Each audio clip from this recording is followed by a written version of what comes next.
Alright guys, how's it going?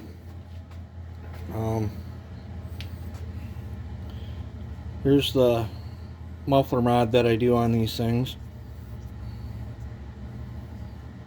I'm no professional. I try to make it look as clean as I can, especially if it's going out the door and my name's on it.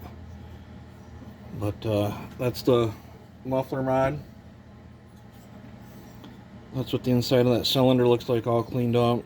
It's all deburred. I did my typical, only moved one up, stretched these out to the shape that I want. Did my water test, made sure they were hitting where I wanted them. Base is cut, intake's done, exhaust is done.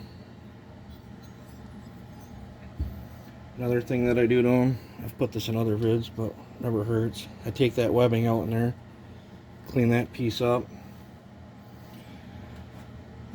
When the carburetor's off the saw, I see a lot of you guys pull these out and just pitch these.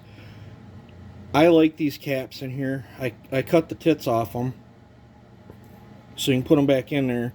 When they're in there, it is so much nicer to adjust the carburetor when the saw is running.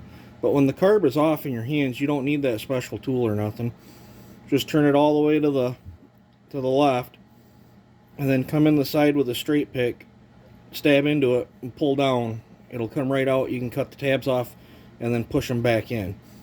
When they're on when the carb's on the saw, I have a tool made up that I used a left-handed thread from a tie rod from like a little RC car or whatever, and I welded it to the end of an old beat-up Torx bit or whatever, and then you can use the left-handed thread and it automatically turns it to the left, and then as you're threading in, it just presses them out.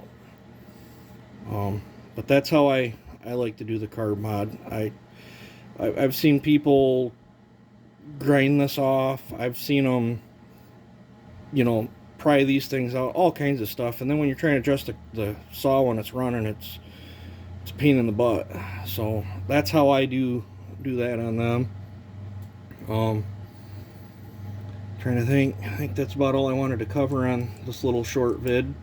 I'll probably post a video of this running once I get it a little farther along. I gotta assemble it, and I'll post a vid of that. But you guys have a good one.